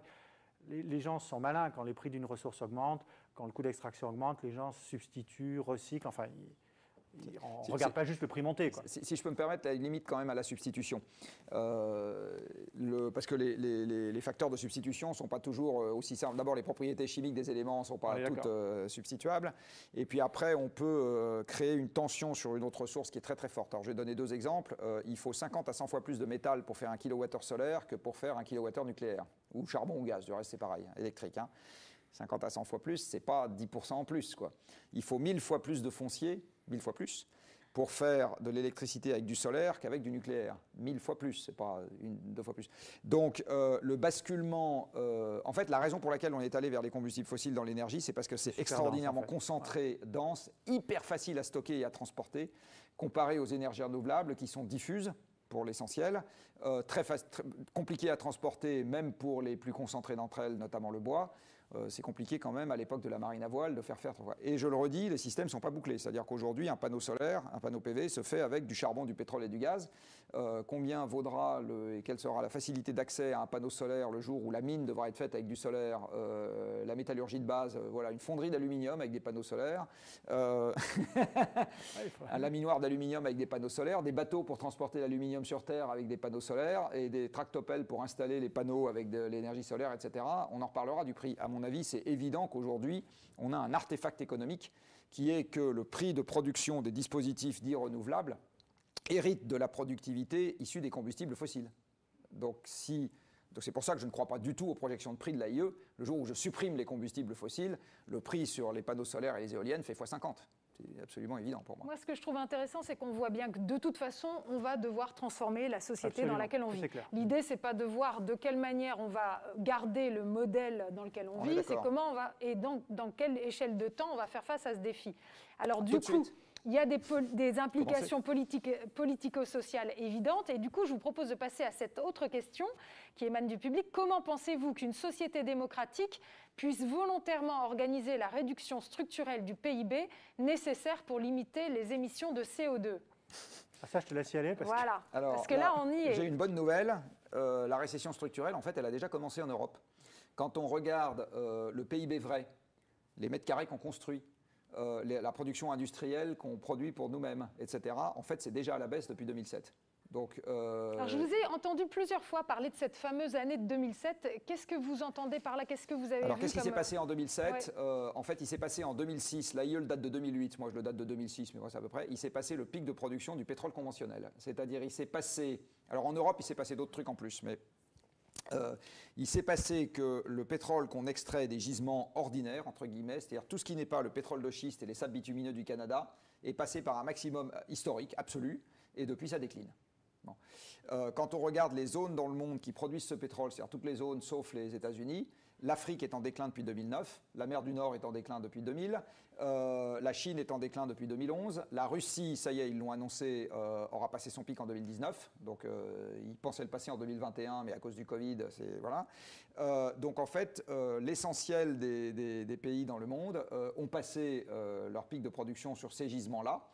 Le shale oil, donc le pétrole de schiste aux États-Unis, qui est un pétrole de fond de tiroir, c'est un mauvais pétrole.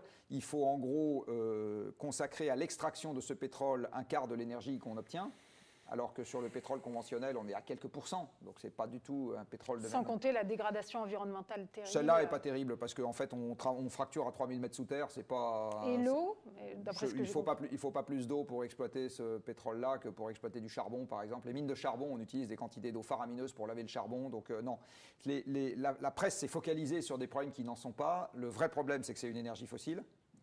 Le deuxième vrai problème, c'est qu'il y a une occupation en surface absolument faramineuse parce qu'il fallait faire un puits tous les 500 mètres de la taille d'un terrain de foot. Donc quand vous regardez les photos aériennes des champs de pétrole de schiste aux États-Unis, c'est hallucinant. Enfin, je veux dire, c'est des constellations de puits, etc. en termes d'artificialisation. Alors ils font ça dans le Nouveau-Mexique et au Texas, dans les endroits où ils poussent 3 arbustes, donc on s'en fout un peu. Mais enfin, si nous on avait voulu faire ça dans les Cévennes, c'était pas la même histoire. Hein.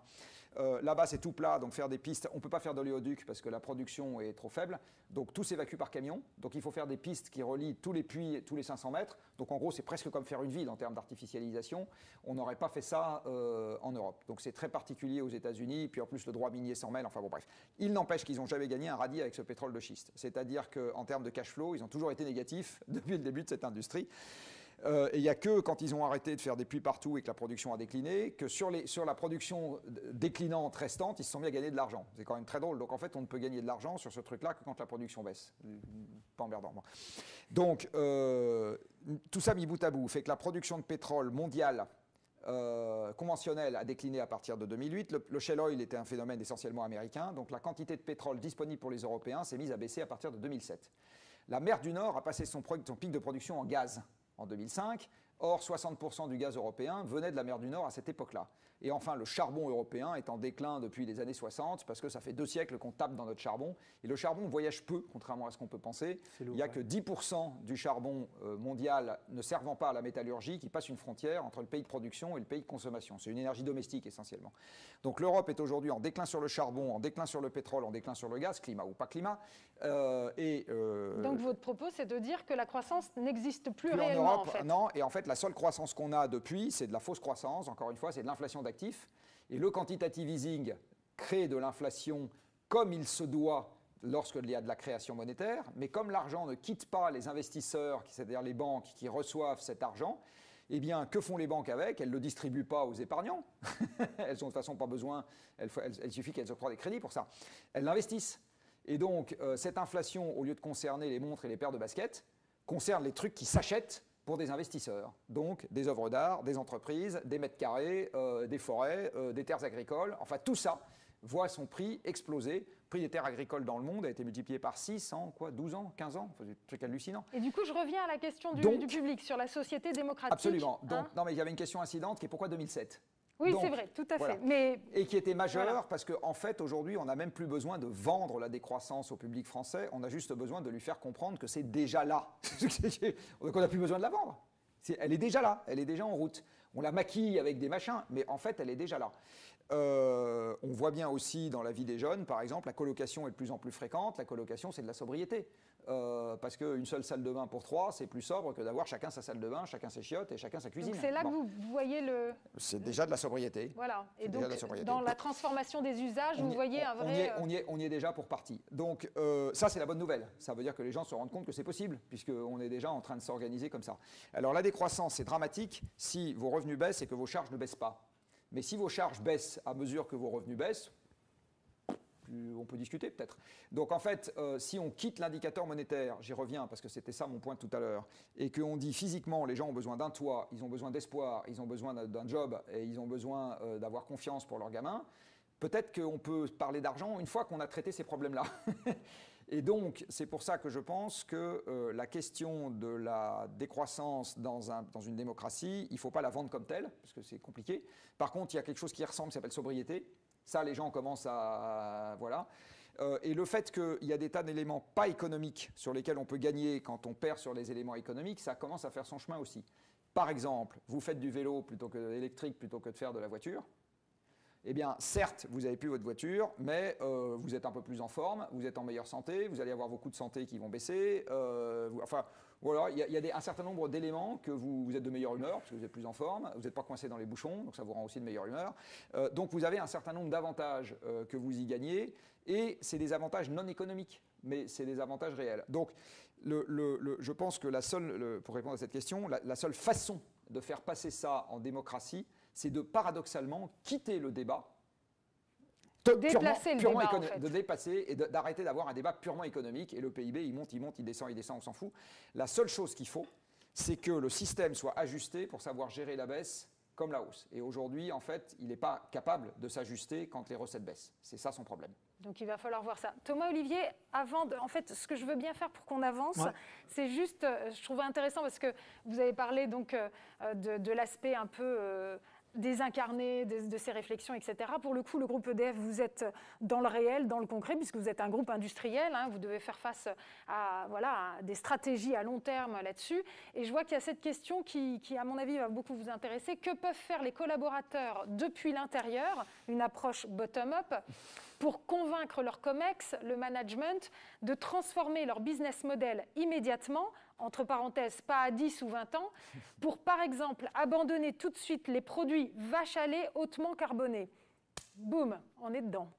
Alors, il y a la bonne nouvelle, c'est qu'il n'y a pas besoin de convaincre le COMEX du groupe EDF. On a... et puis, c'est pas des... C'est bien parce que c'est bien de le dire, du coup. Non, mais c'est bien de le dire. Et puis, ce n'est pas des paroles en l'air. Je veux dire, la stratégie du groupe EDF, elle est très claire. On va être un énergéticien décarboné. On va aller décarboner chez nos clients. On veut produire à la fois de l'électricité décarbonée chez nous. On veut accompagner nos clients dans leur décarbonation. On n'a pas de produits carbonés vache à lait. Notre produit, là où on a nos profits, c'est dans la production d'électricité décarbonée. Le nucléaire et du renouvelable, ça doit être, je ne sais pas, 80-85% de nos profits. Il y a un peu les Italiens quand même. Il y a un peu les Italiens, mais quand tu regardes en pourcentage, c'est quand même pas énorme. Je veux dire, il y a encore des legacy business dont on ne sait pas, mais par rapport, et ça c'est un point qui est super important, par rapport à d'autres groupes industriels, nous, tout notre cash, tous nos CAPEX, ils vont dans le décarboné.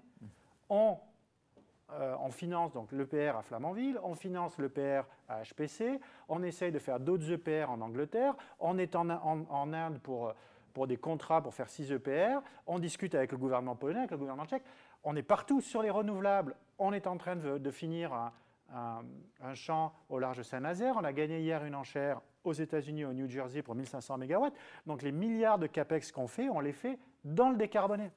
C'est de l'éolien, hein, je crois. C'est de l'éolien marin, 1500 MW au large du New Jersey. Donc, la stratégie du groupe EDF, elle est claire et les actions du groupe EDF sont claires. Après, j'aimerais revenir sur je sais que ce n'est pas la question là où vous voulez mener, mais cette histoire de PIB. Il y a plusieurs sujets qui sont, d'après moi, hyper importants. Le premier, c'est que la sobriété, c'est quelque chose de très important qui est effectivement plus compréhensible, plus aisé à accepter que la décroissance. Et il y a beaucoup d'usages. Je pense qu'il y a une différence entre dire on va faire du vélo électrique dans les villes parce que 80% des voyages de mobilité, d'ailleurs j'ai vu ça dans le rapport du Shift, sont des trucs de moins de 5 km. Franchement, 5 km dans Paris avec un vélo électrique, ça se fait aussi bien qu'avec une voiture, pas de souci. Ça, pour moi, c'est de la sobriété. on va vivre dans des appartements éventuellement un peu plus petits. Les enfants, de toute façon, aiment bien rester avec leurs parents. Les parents aiment bien garder leurs enfants. On va partager un peu plus longtemps. Ça, c'est une chose très claire. En revanche, de dire on va plus avoir d'énergie et donc on va avoir une décroissance brutale de l'économie de 3, 4, 5% par an pendant une période longue, ça pour moi, ce n'est pas de la sobriété, c'est autre chose. Et ça, la plupart, alors ce n'est pas des économistes, la plupart des scientifiques te disent c'est compliqué à avoir une période longue de décroissance de l'économie, je pense que c'est là où tu voulais aller au début, dans un système démocratique, dans une société stable. Et je pense que ce qui nous anime, c'est de dire on ne veut pas aller là.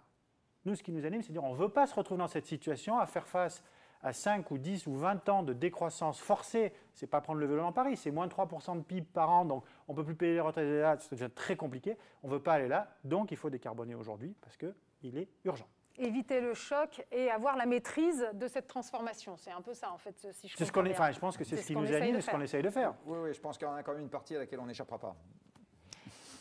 Alors, peut-être juste encore une question un peu technique, mais quel indicateur économique pour remplacer le PIB, si c'est nécessaire d'en avoir un? Ce n'est pas nécessaire de le remplacer. C'est nécessaire d'avoir des plans pour l'avenir qui ne présupposent pas qu'il augmente. C'est très différent. Je vais prendre un exemple idiot issu de notre propre vie. Et je vais prendre toujours un exemple idiot, qui c'est notre puissance musculaire. La puissance musculaire d'un individu, elle augmente entre 0 et 15-20 ans. Puis après... ça se passe moins bien, en règle générale. C'est ça. Enfin bon, c'est stable pendant un certain temps. Et puis, à un moment, ça baisse. Bon. Est-ce qu'au moment où ça se met à baisser, c'est un drame? Pas nécessairement. Ça serait un drame si on disait il faut que ça augmente indéfiniment jusqu'au jour de ma mort. Enfin, pour les gens qui meurent en montagne, c'est ce qui se passe quand même. Mais par contre, sinon, tant que ça ne baisse pas dans des proportions dramatiques, on s'en accommode, on court un peu moins vite, c'est quand même pas très grave si on court un peu moins vite. Bon. Donc là, c'est exactement pareil en ce qui concerne le PIB. Je pense que ce qu'il faut, c'est avoir des plans pour l'avenir qui ne présupposent pas qu'il augmente en permanence. Alors là où je suis d'accord, c'est qu'il y a des cas de figure. C'est plus compliqué de dire à des retraités, vous allez retourner vivre chez vos gosses parce que ça vous évitera de payer votre logement, que de dire, aujourd'hui vous allez au boulot en bagnole, allez-y donc en vélo.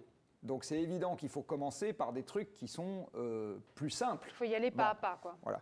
Après, si les retraités, vous leur dites aussi, alors il y a besoin d'accompagnement pour tout ça, hein, j'en ai parfaitement conscience, donc je ne suis pas en train de dire il n'y a qu'à Faucon. Hein. Non, c'est pas facile. Mais vous leur dites, vous avez maintenant que les enfants sont partis, vous habitez dans un logement qui est trop grand pour vous, donc la société va vous faciliter la vie pour que vous alliez dans un machin plus petit.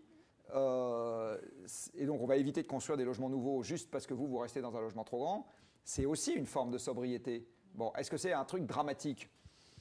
Ça dépend. Je veux dire, donc voilà. Donc, ce qui est sûr, c'est que tant qu'on n'y a pas réfléchi, on ne va rien trouver. Donc, moi, mon premier combat, il est de dire, faisons au moins l'effort de réfléchir à la façon dont on s'organise dans ce genre de contexte, à voir ce que les gens sont facilement prêts à accepter, moins facilement prêts à accepter, ce qu'ils ont compris de la situation future, pas compris de la situation future, etc. Là où je suis moins serein que Thomas Olivier, c'est que je pense que les 50 degrés au Canada, le million de réfugiés syriens et autres plaisanteries et les moins 40% qu'on a eu en France sur les patates ou le blé, c'est juste un apéritif. Donc il faut bien qu'on comprenne qu'à un moment, dire on ne l'aura pas parce qu'on ne veut pas, c'est pas ça qui va se passer. On va l'avoir de toute façon, mais d'une façon non gérée. Bon, on va commencer, le Maghreb va s'assécher. Aujourd'hui, les pays du Maghreb nourrissent leur population parce qu'ils ont des soldes exportateurs sur des trucs qui ne vont pas durer. Le tourisme, quand il n'y aura plus de pétrole et plus d'avions, c'est fini. L'Algérie, son pétrole et son gaz, le pétrole et le gaz, ils s'épuisent, ils sont en train de baisser. Ils sont incapables d'avoir une agriculture autosuffisante dans ces pays-là. En plus, le pays est en train de s'assécher, donc il n'est que d'attendre. Et on va avoir quelques dizaines de millions de personnes qui voudront aller voir de l'autre côté de la Méditerranée le temps qu'il fait. Hein. C'est juste une affaire de... Et je ferai la même chose à leur place. Donc je ne suis pas du tout en train de les accuser de quoi que ce soit. Bon. Et ça, c'est juste un élément de déstabilisation parmi d'autres. Donc l'idée qu'on va pouvoir vivre à l'avenir dans un monde stable, dans lequel on n'a qu'un seul problème à gérer, qui est d'installer des éoliennes, j'y crois pas. Je crois que malheureusement, on va vivre dans un monde dans lequel l'instabilité va devenir la règle. Et que dans ce contexte-là, même si on ne la veut pas, la décroissance du PIB, on va se la farcir. Donc je dis, réfléchissons maintenant, où on a encore un peu le temps de le faire, où on n'est pas encore à la rue, on est encore un peu confortable, à quelque chose qui n'a pas besoin de cette croissance et qui est capable d'encaisser des chocs, parce que malheureusement, on n'a pas fini d'en encaisser. Voilà, c'est ça mon propos. Donc je ne suis pas en train de dire que je souhaite à tout... Je ne suis pas un collapsologue, je ne suis pas en train de me délecter avec gourmandise du fait que le système risque de s'effondrer. Non, je dis justement, puisque c'est un risque, essayons de nous couvrir contre ce risque et plus on anticipe et plus on est réfléchi à l'avance, et en général, mieux on se porte. Voilà, donc c'est ça mon sujet. Et donc faisons l'effort d'y réfléchir avec un cahier des charges, qui est celui qu'on va vraisemblablement avoir devant nous, que ça nous plaise ou pas, qui est une diminution de moyens, parce que la Terre est finie et que c'est comme ça. J'aimerais... Ouais. Il y a 2 points là qui sont Le temps importants. file vite, donc il va falloir qu'on aille plus vite et on va peut-être prendre encore 2 questions et des réponses courtes. Deux réponses. Une première sur l'urgence, et je pense qu'on est vraiment d'accord là-dessus, et je veux que ça soit clair pour tout le monde. Nous, groupe EDF, moi en tant que scientifique, on est d'accord sur le fait qu'on n'a plus vraiment beaucoup le temps. Et c'est pour ça qu'on insiste un peu lourdement, mais la répétition c'est la mère de la pédagogie, pour mettre un prix du carbone maintenant, qui va commencer à faire basculer les gens. Parce que, et ça c'est une conviction, l'intérêt du prix, c'est que ça n'est pas coercitif. Dire aux personnes âgées, la société va vous trouver un logement, ça fait alors j'exagère un petit peu, mais ça fait un peu Nord-Corée du Nord, quoi. En revanche, le prix augmente parce que ci, parce que ça, et donc vous, naturellement, vous allez changer votre comportement, c'est important. Et je pense que ça, c'est différent. Et ça, je pense que c'est un point important. Nous, c'est pour ça qu'on insiste pour le prix du carbone, parce que ça transfère aux citoyens la responsabilité de leurs actes et de leurs décisions. Oui. Et enfin, juste un point pour finir, parce que là, tu vas adorer, le PIB n'est plus la mesure utilisée par les économistes pour mesurer le bien-être.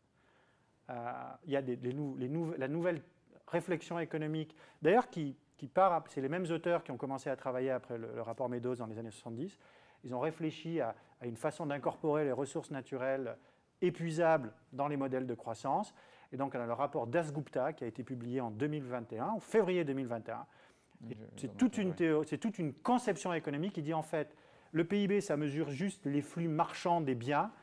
La vraie mesure d'évolution d'une région, d'un pays, d'une année sur l'autre, ça prend en compte à la fois les biens marchands, mais aussi l'évolution des ressources naturelles. Et donc, si on a pris plus de biens marchands, et ça rejoint un peu ce que tu disais tout à l'heure, mais que pour produire ces biens marchands, on a détruit plus de ressources naturelles, eh bien, l'indicateur global, il a baissé, parce que ça a coûté plus en ressources naturelles. Et ressources naturelles, dans cette définition, on attrape tout. On attrape les stocks d'eau propre, les stocks d'air, la biodiversité. Ça nous a coûté plus en termes de biodiversité que ce que ça nous a rapporté. Ben, on a baissé notre bien-être. Donc, tu vois, l'économie avance bien et progresse ainsi. Bon, et c'est important aussi. Bien sûr. Comme vous êtes très pédagogue, une réponse très courte. Juste, quelle est la différence entre décroissance et récession?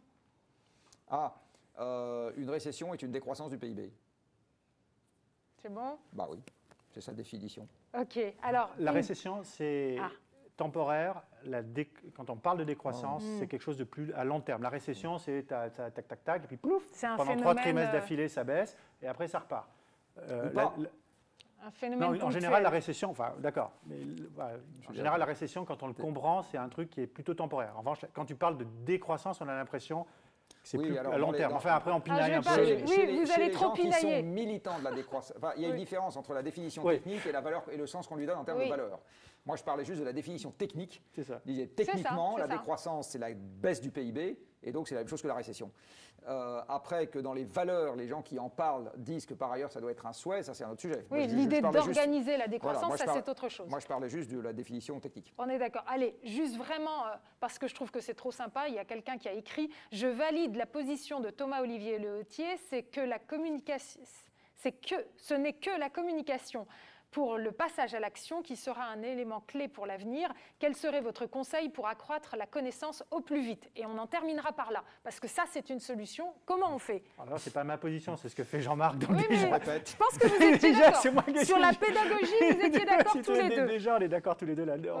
C'est ce qu'il fait tous les jours. S'il y avait une solution miracle, je suis désolé de terminer par une note qui est peut-être pas aussi gaie que, mais s'il y avait une solution miracle, on l'aurait déjà trouvée. Il n'y a pas de solution miracle. Il faut y répéter, répéter, répéter, et ça va pas assez vite. Eh ben moi, je vais essayer de mettre un tout petit peu plus d'espérance pour cette conclusion, parce que je pense qu'effectivement, on est dans le moment de la prise de conscience. Je pense qu'il y a effectivement une opinion publique qui est en train de basculer. Je pense que la crise sanitaire, la crise du coronavirus a aussi beaucoup permis aux gens de se poser et d'un coup de réfléchir. Et donc, le meilleur est à venir. En tout cas, nous, on va continuer d'y réfléchir ensemble. Merci beaucoup, cher Jean-Marc. Le temps file, donc on est arrivé au terme de cette conférence. Merci à toutes et à tous pour votre participation active. Cette conférence sera à voir et à revoir en replay. Les équipes d'EDF vont faire en sorte de la mettre de manière disponible sur un lien YouTube. Vous pourrez ainsi la partager. Je pense que ça devrait animer vos barbecues et apéros de l'été. Et puis, merci, cher Jean-Marc, pour votre présence aujourd'hui. Merci, cher Thomas-Olivier Léautier. On se retrouve à la rentrée pour la suite de notre cycle de conférences. En attendant, bel été à tous. Merci beaucoup.